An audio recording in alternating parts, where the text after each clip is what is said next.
Hi, my name is David Oliva, and I'm an expert in metabolism. I'm the founder and owner of the Body Lab LLC, and we are a virtual online metabolic health coaching platform. Our specialty is metabolism and weight loss. The aim of this presentation is to show how metabolic health care can improve the quality of care given to patients, all the way from conception, early childhood development, with a focus on long-term health care for the adult population. Our end goal is better patient outcome. Today's presentation will be an introduction and overview of metabolic health care. We'll be covering blood tests used to identify, monitor, and manage metabolic stress. We will be reviewing published clinical studies on improving metabolic health. We'll be looking at real people with real benefits. We'll be covering metabolism and weight loss, our area of expertise, and metabolic health coaching and what that looks like. Okay, before we get started, I'd just like to share a little bit about myself and how the Body Lab came into being. Before I started the Body Lab, I used to work for Pro Health Physicians. I used to work in the lab for like 15 years, and when our doctors would order blood work, they send the patient down to the lab, we collect their blood, and I was the guy behind the scenes looking at the microscope, looking at all the blood, running all the tubes of blood through the machines and getting all the reports together, and we'd send them back off to the doctor. So I did that for 15 years to really get a good solid foundation, because my real passion was nutrition. I really wanted to understand how the nutrients our body requires interacts with our body in the blood, and to see if it's really improving our blood work. And so after I studied nutrition, I also became a personal trainer, but I specialized in cardiovascular conditioning. Now, you may have seen like a Gatorade commercial where you see like an athlete wearing a heart rate monitor and they're on a treadmill and they're going as hard as they can, and that's basically what I did for in the beginning. When I first started off the Body Lab, I would test athletes' cardiovascular health, and basically I reasoned that if you're eating properly, you should look good in your blood work. And then when I put people on the test to do the cardiovascular test, they should be getting improvement in their cardiovascular health. And so after that, I really started focusing on resting metabolism. Because as much as I like to work with athletes, most of the people that were coming to see me needed to lose some weight. So the equipment I had also measured your metabolism. It would actually, give us numbers, So you might have heard that your metabolic rate is somewhere around 2,000 calories a day. Well, this instrument tells exactly how many calories your body is burning per day. But even better, it tells us what your dominant fuel is that you're burning for fuel. We like to think as soon as we stop eating, we're burning all fat, but the analyzer tells a little different story. Most people that I see when they come in the doors, they're mainly burning carbohydrates or sugar. So if you're trying to lose weight and body fat and your body's just burning sugar all the time, it doesn't really work. So I would show people how to manipulate their fat and their carbohydrates they take in on a daily basis, and really show them how to get their body to burn fat for fuel, their own body fat. So at the time, I didn't realize, just how much all this would benefit me. I was really just getting such, really tremendous results in clients and stuff that I just didn't realize this. Other people weren't. So next thing you know, I have doctors and other personal trainers, referring their tough clients or people who had stubborn weight loss to me, and then that's how I kind of became the expert. So next thing you know, I have more clients than I can handle, and I had to figure out a way to replicate myself. So then that's when I started the Body Lab, and we created like a mobile application similar to MyFitnessPal. You might have seen something like that, where we'd collect a lot of information on people. We'd collect everything that the person eats. We also collect their weight data, so when they're weighing themselves on a daily basis, we can see the ups and downs. We look at blood work and their metabolism. So that's just a lot of information to really get a good profile on an individual and to see, what's going to be best for them. So, that's kind of the early stages of the Body Lab. So then after that, I needed to scale, so I started looking at some of the best schools in the country, and I would, pull health coaches out of school, so they were already certified health coaches, and I would start to train them in metabolic healthcare.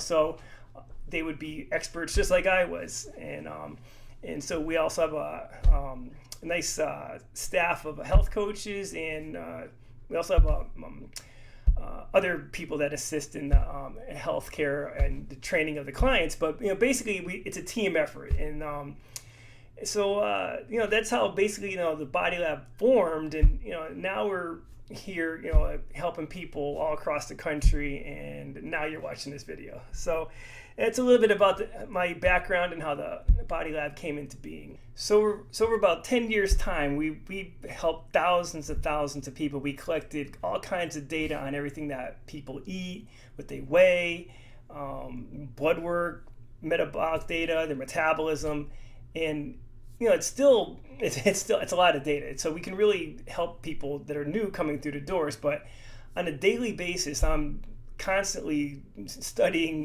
new clinical studies that are being done in the National Institute of Health. I'd just like to discover just a little bit about that data.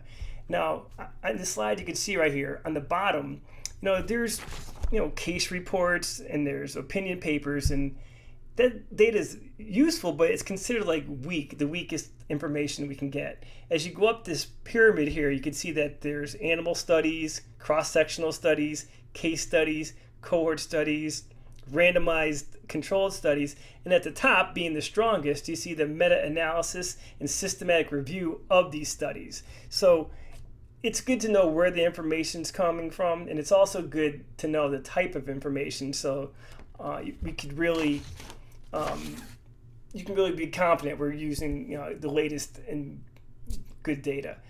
Now, this is still an overwhelming amount of data, and on top of that, you still need to kind of be able to communicate this information to the layperson so that they really can get the health benefits that they're looking for. So that's also a challenge. Now, I realize from talking to many people that it's difficult for people to describe what healthy actually looks like. We'll just do this little test I test people with. So let's just say I asked you, hey, do you think you eat good? And if you say yes, okay, I'm going to say, well, describe to me what you eat.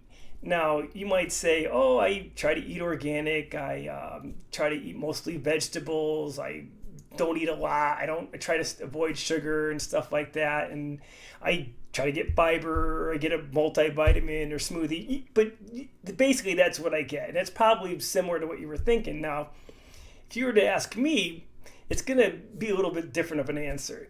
Now, how I describe what eating good looks like is more like this. So let's say I asked you, have you had your vitamin D tested lately? And if you say no, well, then you definitely don't know what your vitamin D levels are.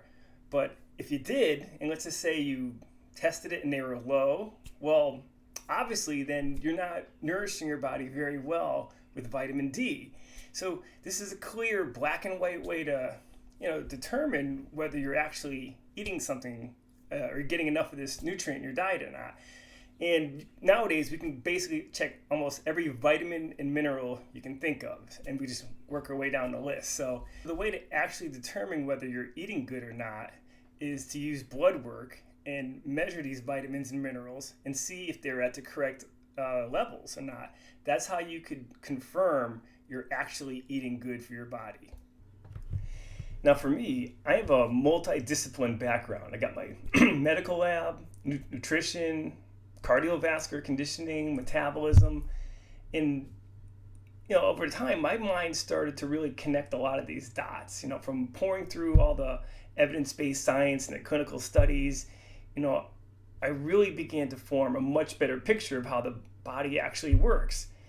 And then I realized, it's not really that obvious for people. So we needed to come up with a way to simply communicate this information. So now for years, the message we've been given is that if we want to live a healthy lifestyle, we need to eat good and exercise. Now, that's good information, but I believe it's time for an upgrade. We need to upgrade that statement.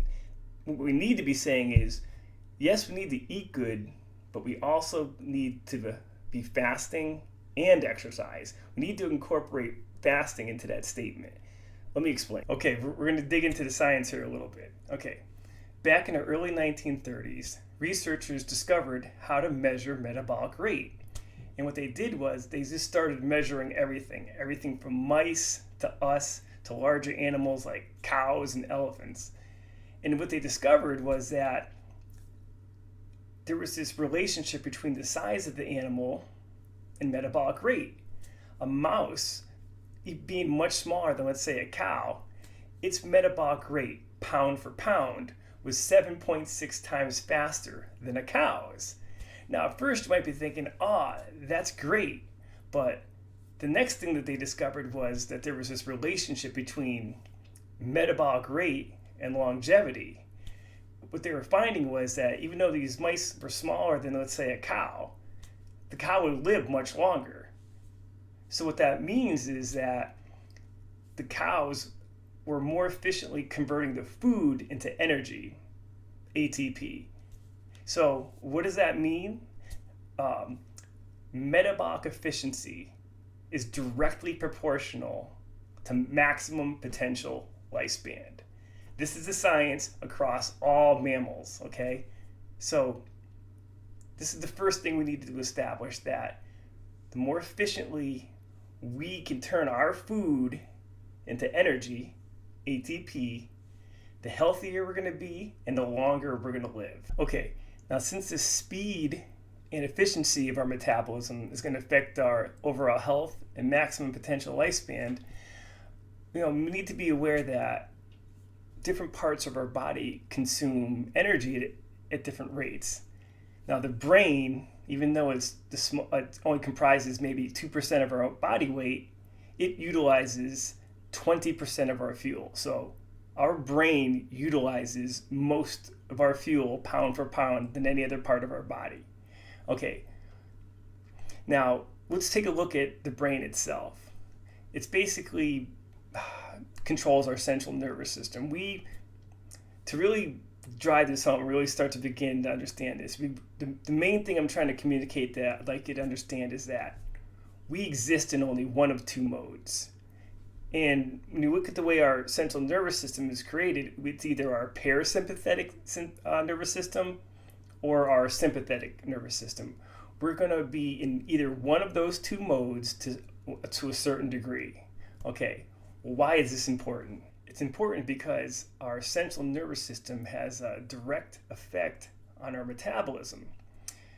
Now, we're either going to be in a state of fight or flight or rest and digest. In fight or flight, we're breaking things down and repairing things. In rest and digest, we're building things up. But we need to really go deeper into our cells to really see the effects that whatever mode we're in is going to have on genes, specifically our longevity genes. Let's take a closer look at being in one of these two modes. Let's start with the parasympathetic nervous system.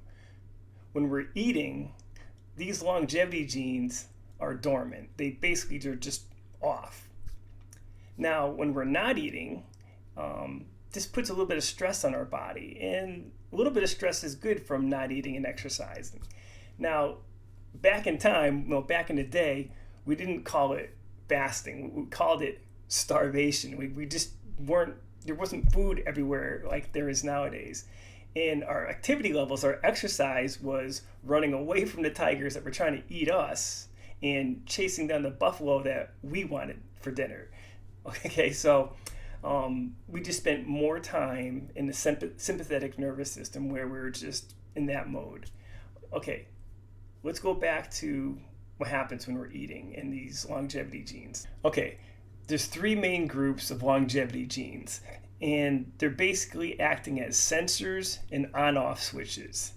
Okay, first group is mTOR, mammalian target of rapamycin, and it basically can sense protein like leucine, the amino acid leucine. The next one is AMPK, activated protein kinase.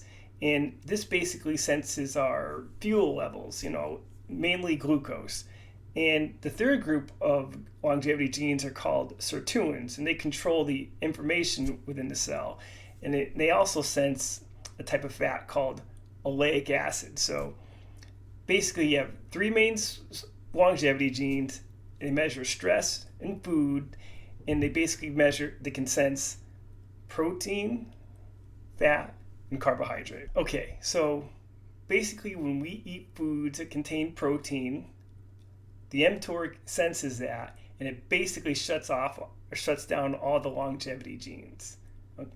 Now, when we go for periods of time without eating or when we exercise, those longevity genes get activated, and then we could now turn on the sirtuins, basically. And those sirtuins are powering our maintenance and repair mechanisms.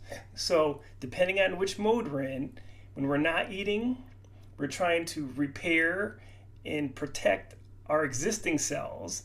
And then when we're eating food and we are sensing that there's protein in the diet, now we can start making new cells. So it's either make new cells when we're eating or repair the existing ones that we have. And again, it's the balance we're looking for. We want to spend like half the time repairing the cells we have and then the other half of the time making new cells. Okay, so this now leads us into the problem. In our modern day living, we just spend too much time eating and stuck in this parasympathetic mode. We just need to spend a little bit more time in our sympathetic mode so the sirtuins can get activated and spend more time maintaining and repairing our existing cells. That's the solution. So ideally we'd have this nice balance of maybe where we're eating 12 hours a day and we're resting and preparing for 12 hours a day. So basically all that just to say that we need to eat good, fast, and exercise. But before we move on, let's just go a little bit deeper about being in this sympathetic repair and maintenance mode. Okay, let's say you decided you wanted to do a fast and you say you want to fast for 18 hours. Well, what does that look like? Basically, you'd have lunch at noon, dinner at 6, and then you wouldn't eat again until the next day at noontime. That'd be 18 hours. Now, during that time, organs like your liver, gallbladder, pancreas, kidneys, intestines, they'll all get a break, get a chance to catch up on clearing out some waste matter and debris, and come back functioning a little bit better. So that's really beneficial. Now, if we dig a little deeper, like on a cellular level, like how does fasting affect us on that cellular level?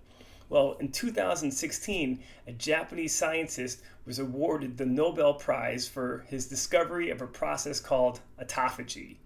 Basically, autophagy is a process where our body has a time to clear out these damaged cells in order to regenerate newer, healthy cells. The word autophagy itself, if you break it apart, auto means self, phagy means to eat. It literally means like eating of self. Now, what he discovered really is that we all possess this evolutionary mechanism of self-preservation, but we just never really utilize it. We have it built in, but we never utilize it. So again, these are just reasons why I'm suggesting we update that phrase to eat good, fast, and exercise. And again, just remember that everybody fasts. Like when you go to bed at night and you wake up the next morning and you have your break fast, it's called breakfast because we're literally breaking our fast that we go on every night. And again, I'm just saying if we just extend it by a couple hours, I'm not saying what to eat and I'm not saying how much to eat. I'm just saying, let's give ourselves a break, of about 12 hours. And all the calories and nutrients your body needs just get within that 12-hour eating window. So again, I'm just saying it'd be beneficial and healthy to give our bodies a break. Now, if all those benefits of fasting weren't enough, on the flip side, there was this study that was done at a Turkish university, and they looked at 700 individuals with high blood pressure. And what they discovered was that eating late at night had the greatest impact on blood pressure during the evening. Not salt, had nothing to do with what they were eating. It was literally the fact that they just ate late. Again, just another reason not to eat late.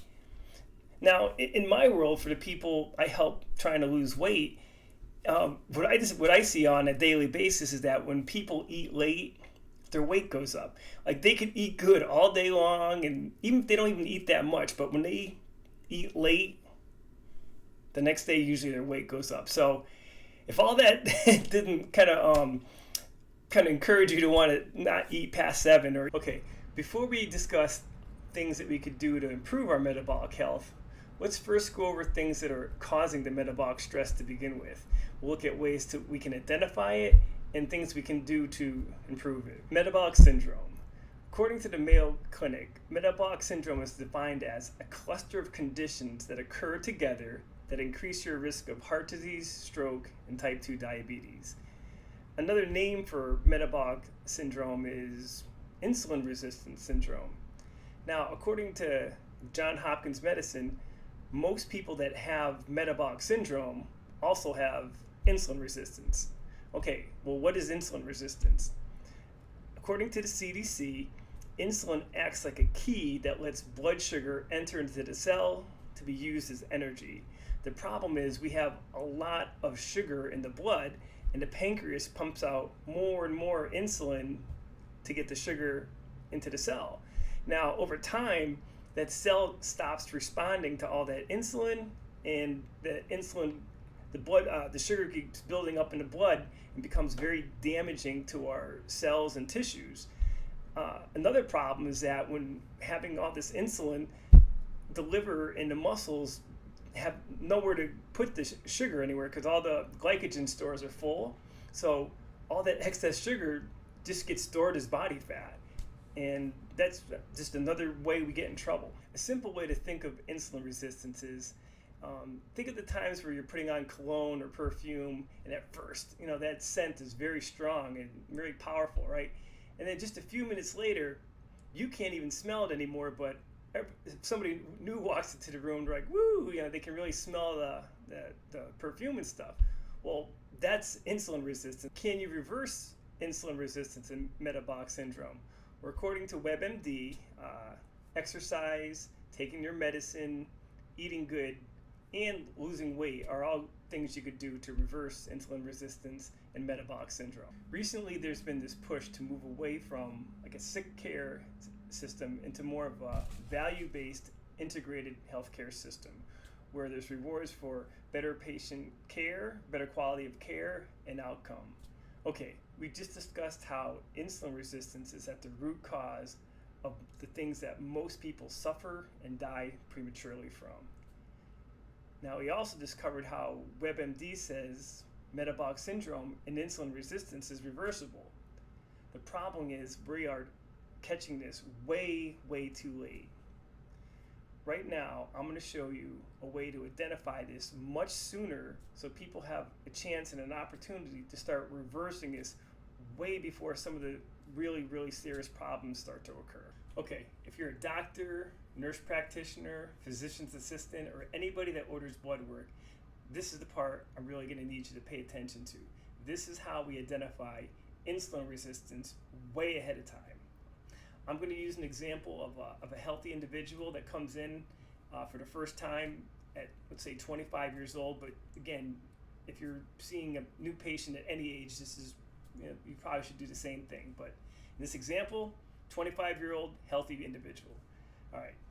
Now, typically, when a patient comes in and you're doing blood work, you order just the glucose, right? So you may find that at 25 years old, blood sugar is normal, it's 93.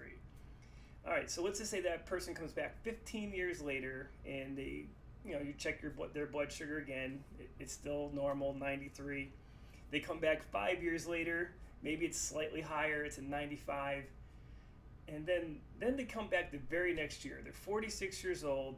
all of a sudden they have this high blood sugar reading. They're like, oh, wow, it looks like I just got diabetes in 1 year, doc. What's going on, right? Well, that's how we've been doing things. Now, let me show you a better way to do this, okay? If that very first time you met that patient at 25, to get a baseline, if you measured the insulin, the fasting insulin along with the fasting glucose, it's going to tell a completely different story. Now, when that person comes in at 25, their blood sugar is 93, their insulin value should be nice and low. Let's just say it's like a 3. Okay, that same person comes back 15 years later. They're 40 years old now, and their blood sugar is still 93, and this time their insulin value is a 6. All right, everything still looks fine. That person comes back, 5 years later. They're 45, blood sugar maybe is a little bit higher at 95, let's say. Insulin value is a 9. The insulin's still in the normal range, so everything's still looking pretty much okay. Now, that again, when that person comes back at 46, the next year, their blood sugar's 135, and their insulin value now it's like an 18. Okay, now 18 is still normal. It's still within the normal range, okay? But first off, you could see the trend. A kindergartner could see this trend. There's when they were 25, their insulin going from a 3 to a 6. That's twice as much insulin. Okay, they're pumping out twice as much insulin. By the time they're 45 and their insulin's up at a 9, now their body's pumping out, working 3 times harder, pumping out 3 times as much insulin. Okay, and ultimately, by the time they see that their blood sugar is out of range, the very next year, their insulin values can be up as high as like an 18. Right now, here's the thing: if you are running these insulin tests along with the blood sugar, you're going to see this trend. But if you use the homeostatic model assessment of insulin resistance, then that little calculator there, you could see that the person becomes insulin resistant at 45. When their blood sugar was 95 and their insulin value was about a 9, according to the HOMA IR, they're already insulin resistant.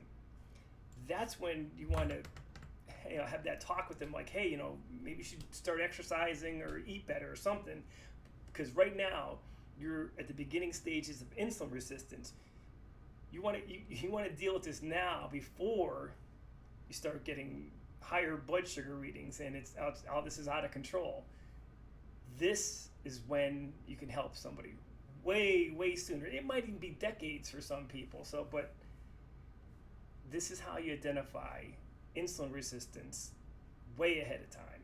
Use the homeostatic model of insulin resistance, or just run the insulin along with it, and you could see the trend. Either way you do it, this is how you could see it. Now, I just wanted to speak for a moment on hemoglobin A1c. Now, a lot of times if somebody's blood sugar is a little high, maybe you might throw in the hemoglobin A1c for them to make them feel better. But ultimately, that test is not going to give you the same information as the HOMA IR. I mean, if you think about it, the hemoglobin A1c is only like an average of their blood sugar.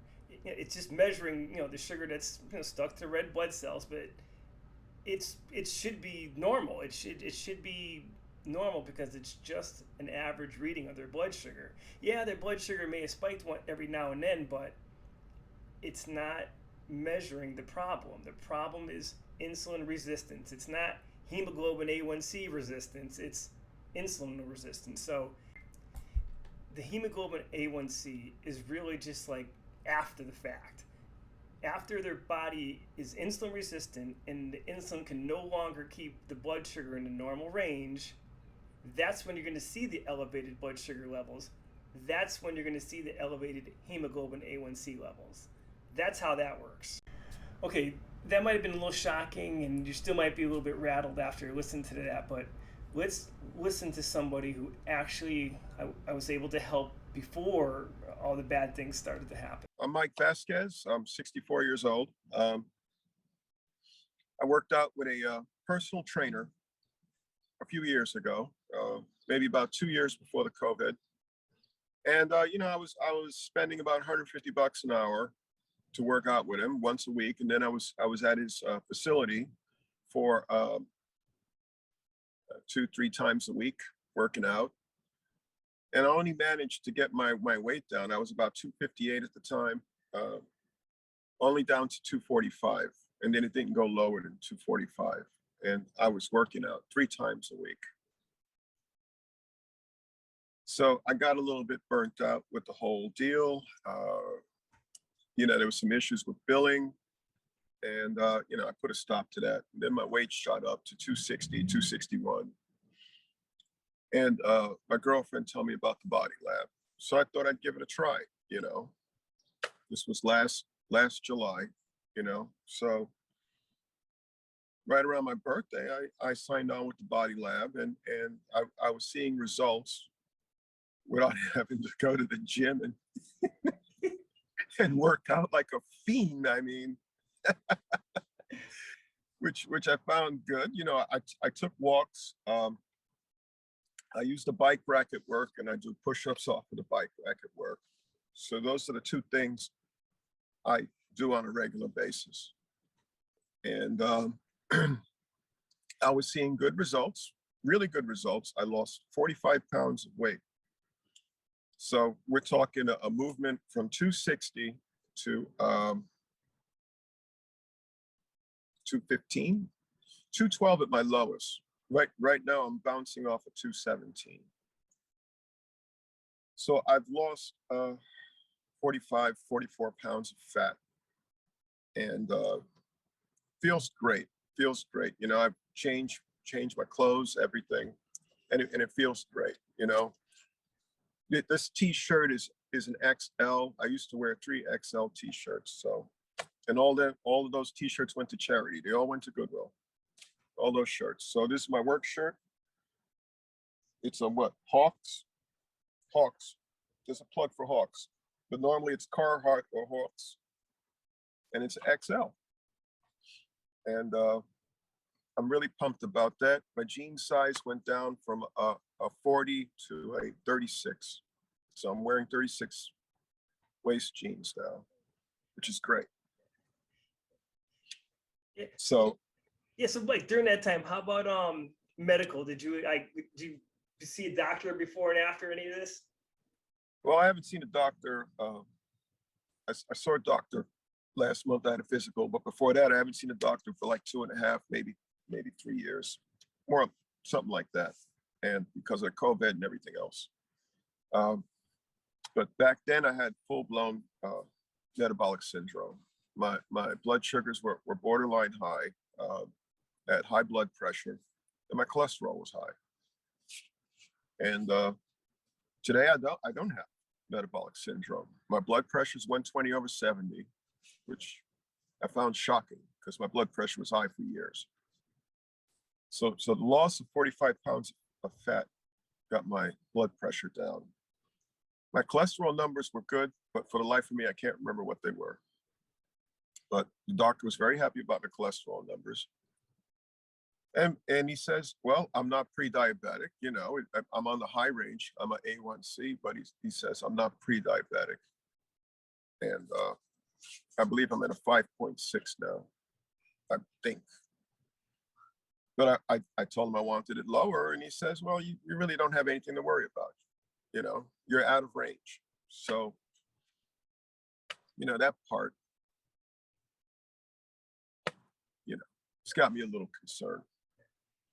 But my blood sugars went down, which I'm really, really pumped about.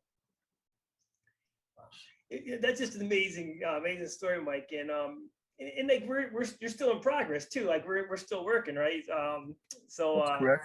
Yeah. So we're gonna keep going, and ultimately, maybe you'll see those A1c numbers get even better. So yeah. That's what I'm hoping for, And what I like is both my brothers are overweight, and it's like the ultimate middle finger to my brothers, Nice.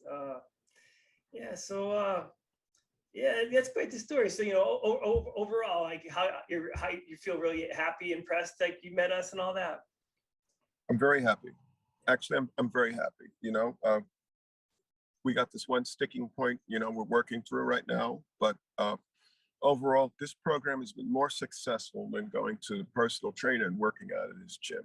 But I really wanted to get out of metabolic syndrome, and it just wasn't doing it. It wasn't happening. That's something. That's something. Yeah. Yeah. Well, Mike, I really appreciate getting on a call like this and sharing your story and taking a chance with us and journeying, allowing us to help you with your health and fitness journey. So yeah, thank you. Really appreciate that, Mike. I like it. Some folks at work are telling me, well, "What are you doing? What are you doing?" The folks I work with, they're kind of toxic. So, It's nice. but people have been asking. People I haven't seen. I work in transportation, troubleshoot electronics and area rapid transit, and people I haven't seen for years. They say, "You used to be fat. What are you doing?" And I'm like, I just, the metabolic syndrome stuff is way more important than that. You know what I mean? Yep. Way more important. Yeah. Way more important. So I'm happy I'm out of metabolic syndrome. That's the biggie. Thank you, Dave. Yeah, you're welcome, Mike. You're welcome. My pleasure. So, that was really nice being able to hear from Mike like that. And again, I just wanted to give you an example of like a real person who really benefited. And, you heard him, he was concerned about metabolic syndrome and now things are better. So, okay, I'd like to keep things moving. We're going to change things up a little bit. We have a YouTube channel, and I'd like to use it as an example to show you how we not just help people on our one-on-one coaching sessions, but how we use YouTube videos to communicate to our clients and to the world and help educate people along the way. Hi, and welcome to the Body Lab. My name is David Oliva, your metabolic expert. This channel is dedicated to once and for all discover what's going to be the best diet for humans and for ourselves as individuals. It's not like there's this one book out there we can open up with step-by-step instructions that says do this and you'll live happily ever after. But we do have the internet, and what happens? We get bombarded and overwhelmed with all these different diets like carnivore, keto, vegan, paleo, different supplements, vitamins and minerals, fasting, exercises, and so on. It's like, where do we even begin? This is exactly what this channel is here to help with.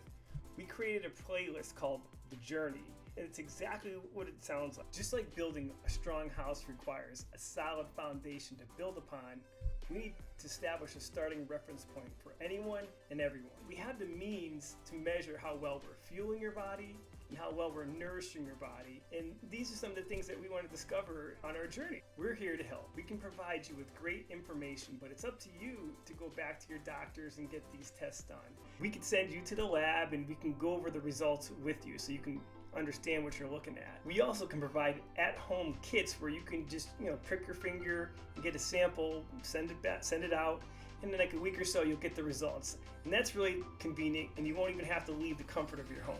We can even provide you with places where you can get your metabolism tested, because that's really pretty cool, being able to measure your actual metabolic rate at rest or during exercises. And there's places all across the country and cities hopefully near you. Once you've made this distinction between how well you're fueling your body and how well you're nourishing your body, then we can establish our starting reference point, lay out a path for us to journey along, and together, truly, once and for all, discover what's going to be the best diet for humans and ourselves. This journey is meant for all of us. A journey, a conversation, if you will, for all of us to discover. Leave your comments, your suggestions, any questions you have below. So thank you for tuning into our channel. Again, my name's David Oliva, your expert in metabolism. And let's get our journey started by clicking on our next video right here. Our next topic on metabolic healthcare, we'll be talking about omega-3 fatty acids and especially DHA. Okay, let's jump right in. In our last video, we discussed how people are just not fueling their bodies properly by consuming too much carbohydrate, which causes insulin resistance, and which leads to 90% of the diseases that people suffer and die prematurely from. Well, as it turns out, one of the amazing benefits of omega-3 is that it actually makes our bodies more sensitive to insulin. In a study published in October of 2014, researchers looked at 47 overweight middle-aged men, and they determined from the data that the individuals with a higher omega-3 index had better insulin sensitivity and a more favorable metabolic profile. In other words, everything got better. When the omega-3 index was higher, there was better insulin sensitivity, better CRP values, which is a measure of inflammation, meaning inflammation got better, and blood pressure got better. Before we dive too deep, let's just go over a little bit about what omega-3 fatty acids are. Okay, when we think of fat is commonly thought of in three different categories. You have saturated fat, monounsaturated fat, and polyunsaturated fats. Now these fats are made of smaller components and they're called fatty acids, and there are about 20 or so. These fatty acids are then grouped together, and this is where you hear them being referred to as omega-3, 6, and 9 fatty acids. Today we'll be covering just the omega-3 fatty acids. Now the omega-3 fatty acids that are most commonly talked about are ALA, which is an essential fatty acid, meaning you need to get it in your diet. EPA isn't really referred to as being essential, but it has very powerful and beneficial effects in our body. And then finally, DHA, which is the most potent, has the most powerful effects in our body. And for the remainder of this video, when I mention the benefits of omega-3, I'll mainly be referring to the benefits of DHA. Okay, let's jump right in. Evolution. In May of 2011, researchers looked at how DHA affected the growth and development of the human brain. And what they discovered was that there was a turning point in the increasing size of our brain and intelligence that coincided with the inclusion of DHA from seafood in our diets. In addition to those findings, another article was published in 2016 in May, which looked at the evolution and therapy of the brain by foods containing unsaturated fatty acids. And what they point out is half of the brain's composition is fat, and that the mammalian brain, the brain growth is dependent on sufficient amounts of these two types of fat, DHA being one of them. So what they concluded was improvements in dietary quality and an increased consumption of these dietary fats, DHA, appear to have been the necessary conditions that promoted encephalization. And encephalization is really just the development of the brain in both size and weight. In summary, the first researchers concluded that there was this turning point that was associated with the growth of the size of our brain and the increasing of our intelligence that coincided with the inclusion of DHA from seafood in our diet. And it was the second group of researchers that concluded that it was in fact two essential fatty acids, DHA being one of them, that was required and necessary for the growth and development of our brains. Okay, so you might be thinking at this point, all right, well that's all fine and dandy. DHA helped us in the past, but how does DHA help us within our lifetimes? In another study published in June of 2012, researchers looked at the role omega fatty acids play in regards to infertility. And what they discovered that omega-3s not only help with improving sperm morphology, the shape of the sperm, it helped the sperm motility and increased overall sperm count. Result, omega-3s improved male fertility. In an article published by the Center for Reproductive Health in December of 2016, they recommend the importance of omega-3s in your diet for females. They go on to say how what you eat affects the likelihood of you actually getting pregnant. They discuss how omega-3s are crucial for the releasing, the implantation, and the fertilization of the egg to promote pregnancy. In an article published by the American Pregnancy Association, I'm just going to read right from it because there's just so much information on this one. They recommend that women actually 6 months prior to conception start loading up on DHA. Why? Because during pregnancy, that baby's gonna suck that DHA right out of the mom and leave the mom depleted. DHA is essential to ensure optimal fetal brain, eye, immune, and nervous system development. They go on to say that the redistribution of this DHA that's essential for the baby's development can seriously leave the mother depleted and at risk problems that are associated with pregnancy, such as postpartum depression. So, and again, this is just another example showing the necessity of DHA in the diet, not only for the baby, but for the mother, especially if the mom's going to consider getting pregnant again. Definitely don't want to be in this depleted state. So just another reason to keep your omega-3 levels up. In an article published in Nature Communications in April of 2021, this year, there was a study done that looked at omega-3 levels in people in all causes of death, like cardiovascular disease, cancer, or they get hit by a bus. And what they discovered in this study, people with the highest levels of omega-3 were 15 to 18% less likely to die of anything across the board. This is very, very significant. This is like probably one of the most important reasons or benefits that you're gonna wanna get omega-3 in your diet. Now, this was a very large study. It was conducted on over 40,000 people. And it definitely showed that people with higher levels of omega-3 levels in their blood were 15 to 18% less likely to die from all causes. So this year, when you're going to get your annual physical, this is just another test that you should be getting. And we can discuss more about this later as the video goes on, because there's a lot more exciting, beneficial things to discuss.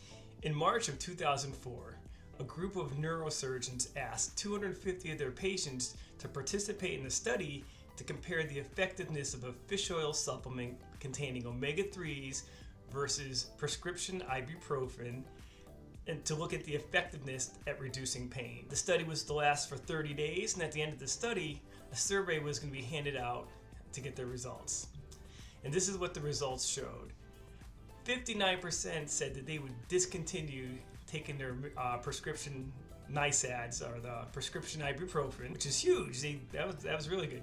60% stated overall, just they felt that their pain was improved.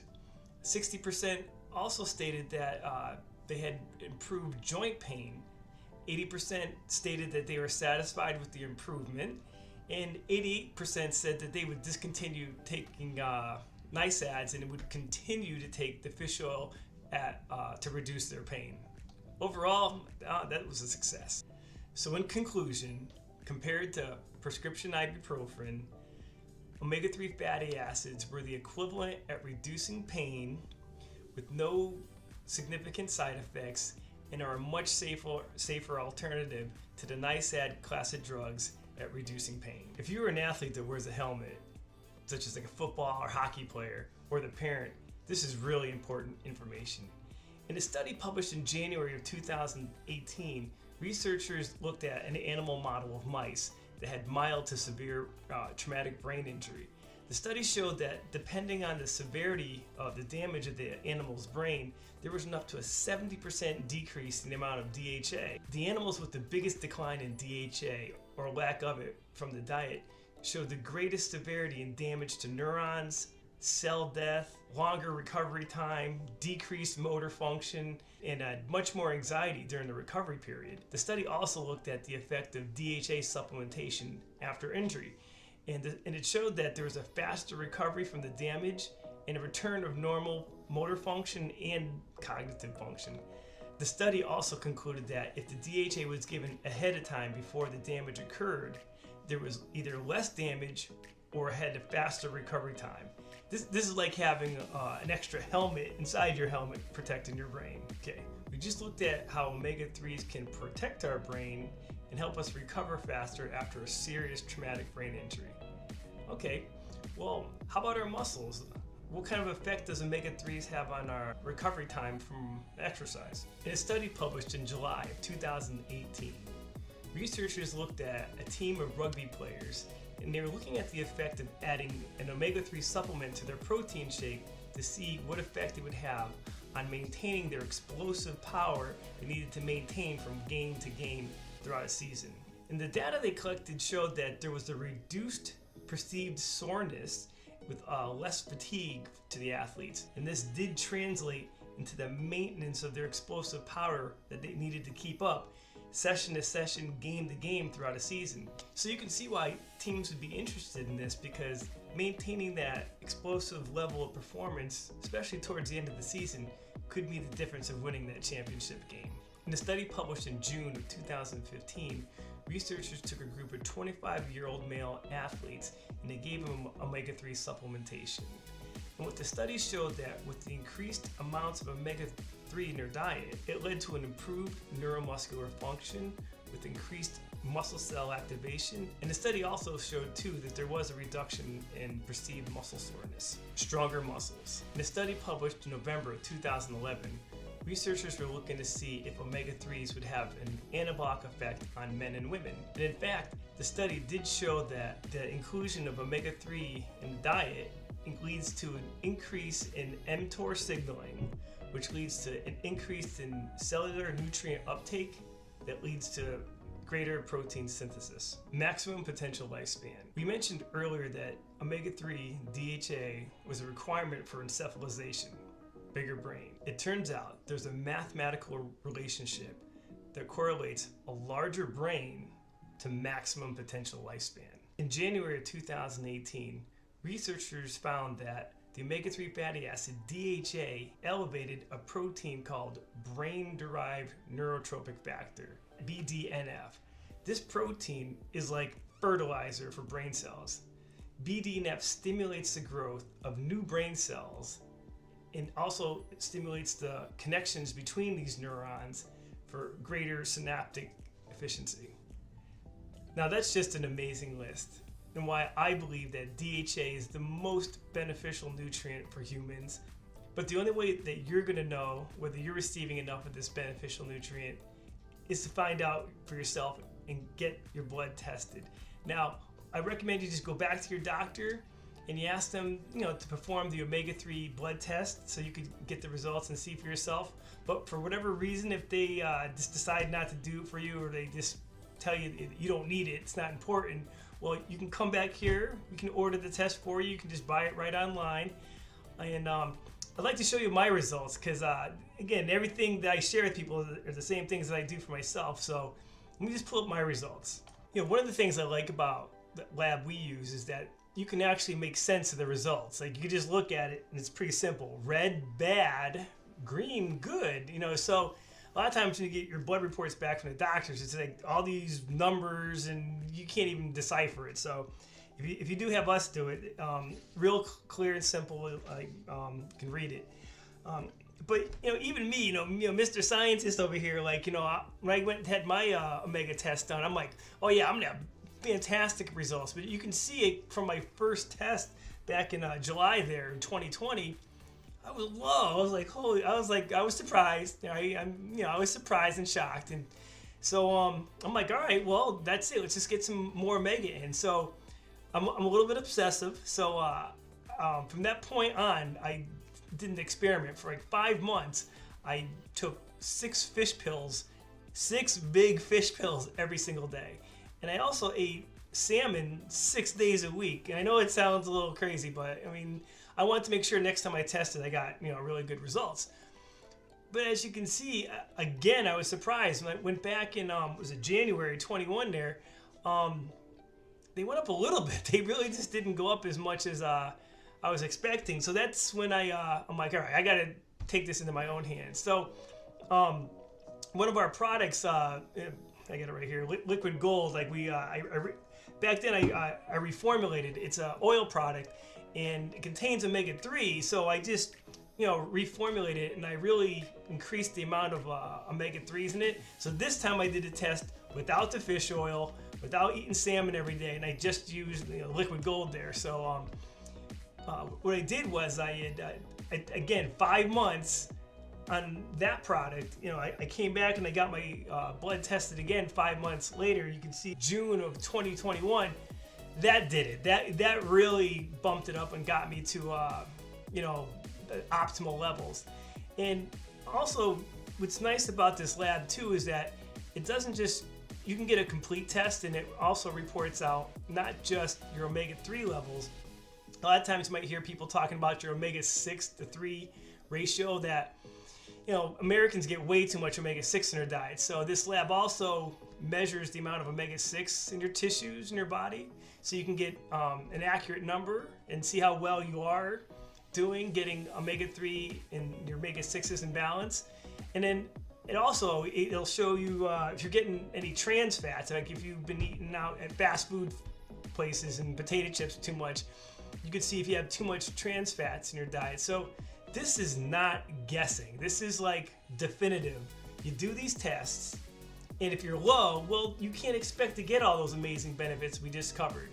You do the test, if you're low, well then you start getting amazing levels up, and you just pay attention to how much you're consuming each day, and you just get yourself up to optimal levels. And once you confirm that with the blood test, you just stay there and maintain that.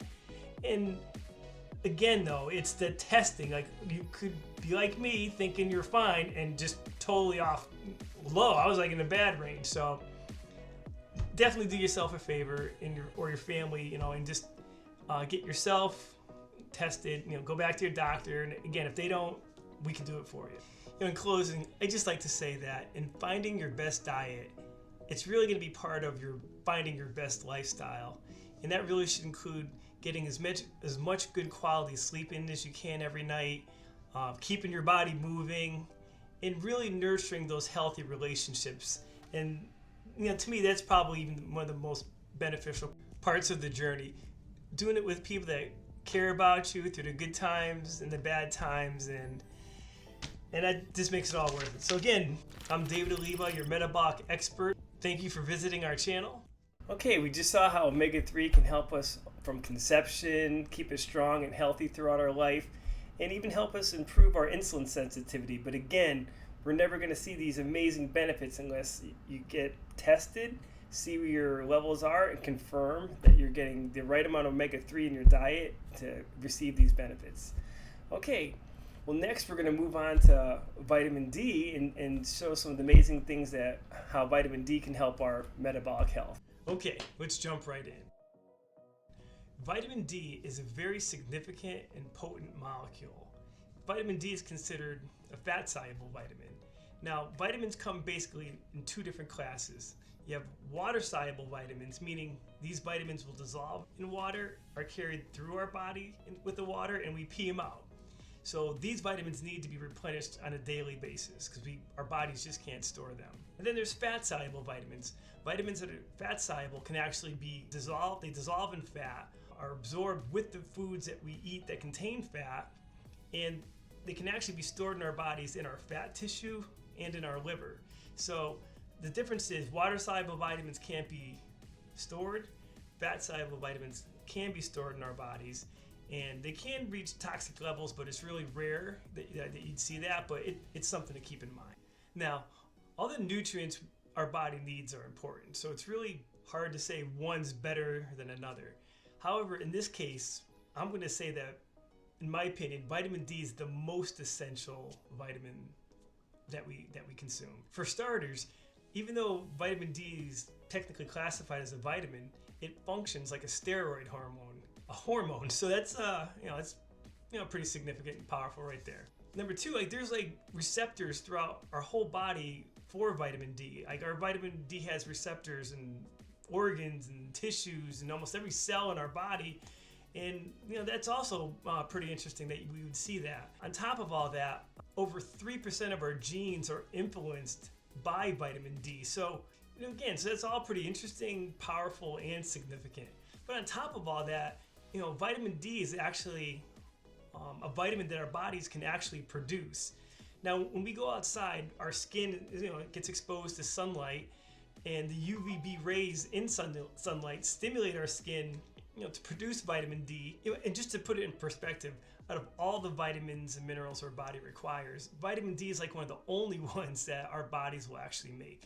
Now, whether you get vitamin D from sunlight or from food or supplementation, it's going to get converted to other forms that have very specific roles in our body. Now, even though vitamin D has various functions and very powerful effects in our body, today I just want to touch on a few because what I really want to drive home is the importance of actually getting your vitamin D levels tested with blood work so you can actually achieve and maintain optimal levels so you really get all these benefits that we're going to discuss.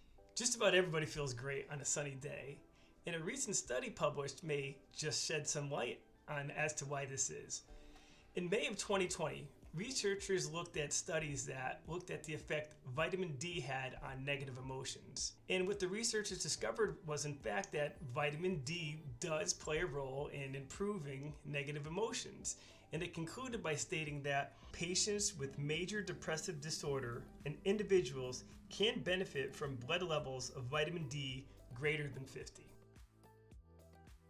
Vitamin D is mainly known for promoting the absorption of essential minerals like calcium, magnesium, zinc, and so on in the gut. Now let's just pause there for a moment. Let's just say you did a good job of getting these minerals in your diet, in your food, and supplements or whatever, but your vitamin D levels are low. Well, if your vitamin D levels are low, you're just not going to be absorbing these minerals as optimally as your body's capable of.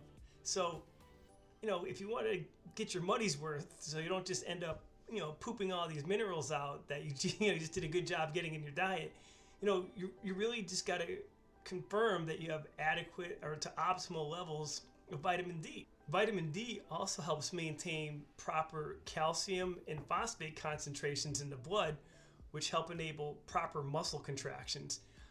If you're prone to getting cramps, a lot of times we think of it as being related to other electrolytes like magnesium, sodium, potassium, but you might want to start by checking your vitamin D levels as well, because vitamin D helps maintain proper levels of calcium and phosphate in your blood. Vitamin D is also needed for proper bone growth and bone mineralization and the remodeling of bone, which is the breakdown or rebuilding of new bone tissue. And without sufficient levels of vitamin D, bones become too thin, brittle, or even soft to a point where even the weight of your own body will cause your leg bones to bow out. And you'll see this in diseases in children like rickets, or in adults called osteomalacia, where your bones become too soft. So let's just touch on that for a moment. We live in this generation where we want everything now, right? But take bones, for example. They take a long time to grow.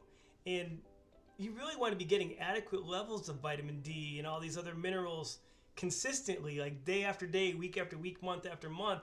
So over time, you really can build a strong skeletal frame. So this is just something that you want to get right, and you don't have to worry about it later on. So again, just another reason to know what your vitamin D levels are. And vitamin D has other important roles in the body, such as cell growth and differentiation and proliferation. It's also involved in programmed cell death, and that's called apoptosis. And that's a good thing, because you want older cells to die off so they're not lingering around and causing problems inside the body. Vitamin D is also involved in glucose metabolism, and it's even involved in the reduction of inflammation. And all these are really good talking points. So, if you're interested and you want to hear more about these topics, you can just leave a comment below and saying that you're interested in that. We could in the future do videos on those topics as well. Now, this last thing I'd like to cover about vitamin D is how it plays a critical role in promoting the immune response in our bodies. Vitamin D is converted by the kidneys into another form of vitamin D, and it actually modulates the immune response to viral infections. Now, I definitely wanted to talk on this because vitamin D's connection to the immune system isn't really talked about. Vitamin C usually gets all the recognition for being involved with our immune system, but here we can see that vitamin D plays a direct role in promoting a response to viruses. So this is a big deal, especially right now. This is something that we really want to discuss. It does so by enhancing the pathogen fighting effects of the macrophages. Those are white blood cells, and monocytes. These are the cells that learn how to really go after pathogens, in this case viruses, in our bodies. So anything that's going to help our immune system, well, we definitely want to be paying attention right now. Let's just discuss just how big of a deal this actually is. In a study that was published in January of 2021, researchers looked at people that consumed vitamin D on a regular basis to see if there was any correlation with infection rate of COVID-19. And what they discovered was that people that regularly consume vitamin D were 34% less likely to become infected with COVID-19. And that's a very significant statistic. But also the key thing to point out was that people regularly consumed it. It wasn't something that they took once in a while, but It was people that regularly consumed vitamin D. In another study published in September of 2020, researchers took it a step further. They designed the study to see if there was any correlation between people that were infected with COVID-19 and their levels of vitamin D to see if there was any correlation in severity and the death rate and how many people, the percentage of the people died. The data showed that if you had low levels of vitamin D, you were 50% more likely to become hospitalized. And if you're hospitalized and you had low levels of vitamin D, you were 6 times more likely to end up on the ventilator. On top of all that, if the people had low levels of vitamin D, the research and the data showed that you were 14.7 times more likely to die just because you had low levels of vitamin D. We need to put that into perspective. It's been pretty well ingrained into our minds that if somebody's like older or if they're sick, they really need to avoid people that are possibly infected with COVID. But just look at the data. If somebody has comorbidity, like this other diseases, they're 5.3 times more likely to die from COVID. Now, if they're over 60 years of age, it goes up a little bit. Well, now they're like 7.7 times more likely to die than an average person. But this really puts it into perspective. If your vitamin D levels are low, you're 14.7 times more likely to die of COVID just from having low vitamin D levels, no matter how old you are. Another surprising piece of data that came out of this study was the relationship of vitamin D levels and inflammation. Let's take a look at the data. The data showed that people that had adequate levels of vitamin D had low levels of inflammation in their body. They looked at a marker called interleukin 6, and that's just a marker that measures inflammation.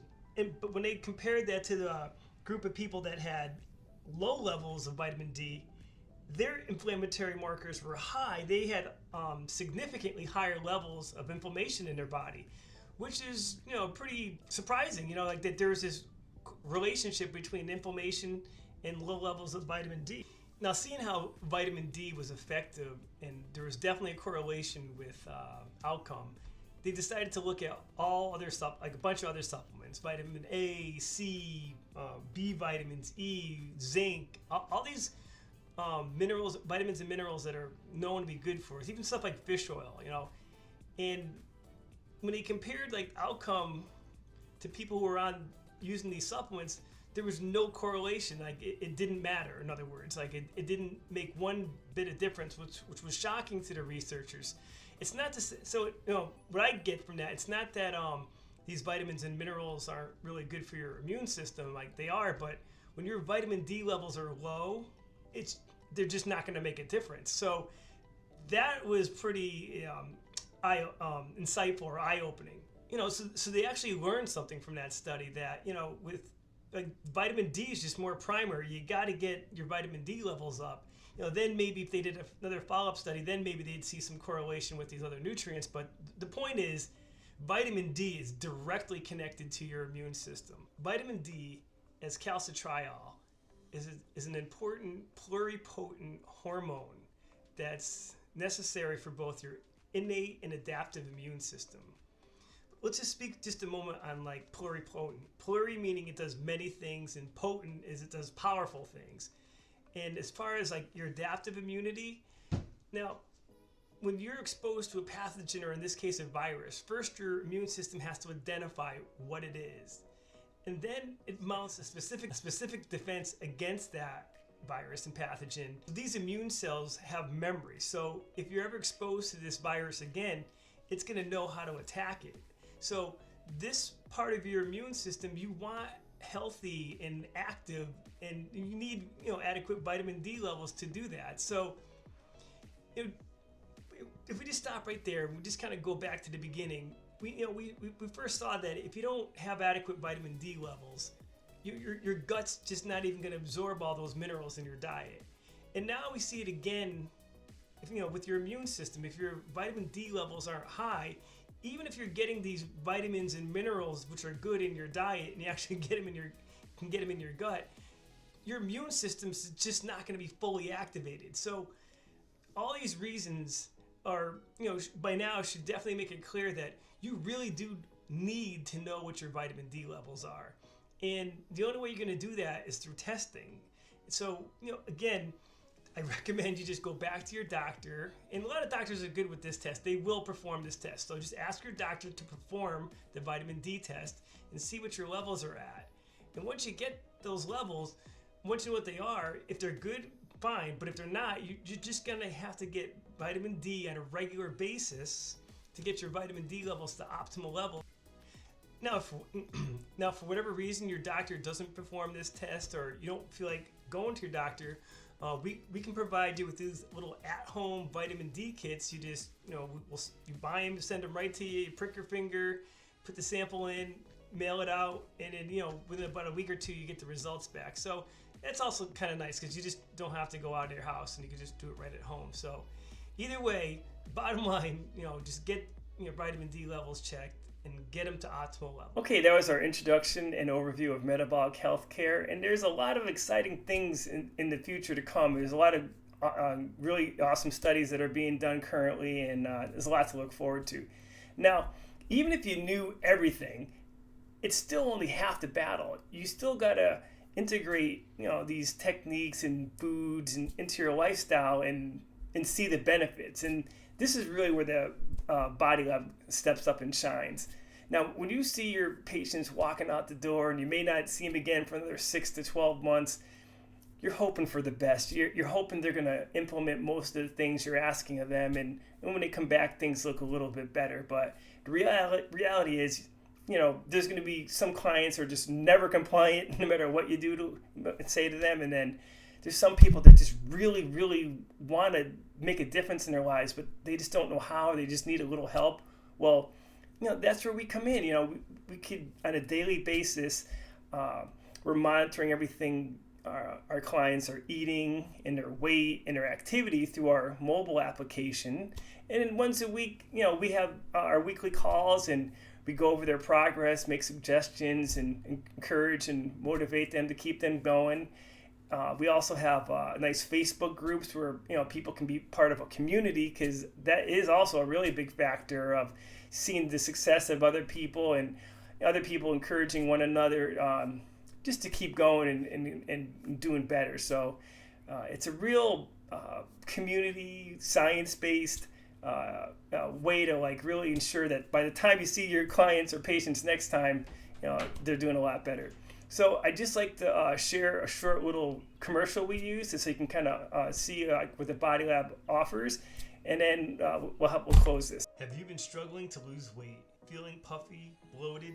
Are you experiencing low energy, or maybe even going through menopause? Whether you have a lot of weight to lose or struggling with those last stubborn 10 pounds, we can help. At the Body Lab, we tested the metabolic rate of thousands of people, and what we learned early on is that people are not fueling their bodies properly. As we age, not only does metabolism slow down, we also lose our ability to burn fat. So what do? We turn to the gym.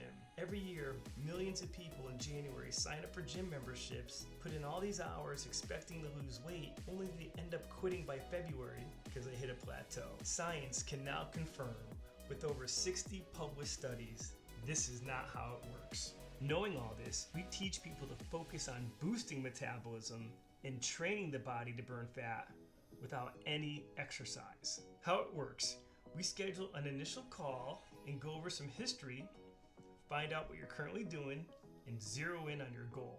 From there, we set realistic expectations and start getting you familiar with our program. We use the latest at-home body composition scales that measure not only your weight, it measures body fat, bone, hydration, and a whole lot more. This data is then uploaded into our system daily so we can monitor things and keep you on course. We also use fitness trackers to look at what you are eating. We make recommendations on your macros, such as your daily intake of carbohydrate, fat, and proteins that are unique to you. We also make recommendations and adjustments along the way. Each week, you will be able to see your progress as you get closer and closer to your goal. Along the way, we inform you and keep you up to date with the latest articles, videos, and testimonials from some of our other happy success stories. We welcome you into our community. We will help keep you accountable, motivate, and encourage you through the good and the tough times. We also will be able to provide tips on how to enjoy yourself while you're on vacation, holidays, and parties so you can still have a great time and stay on track. We will be there with you all the way until you reach your goal. So what are you waiting for? Click the link below and let's get started now.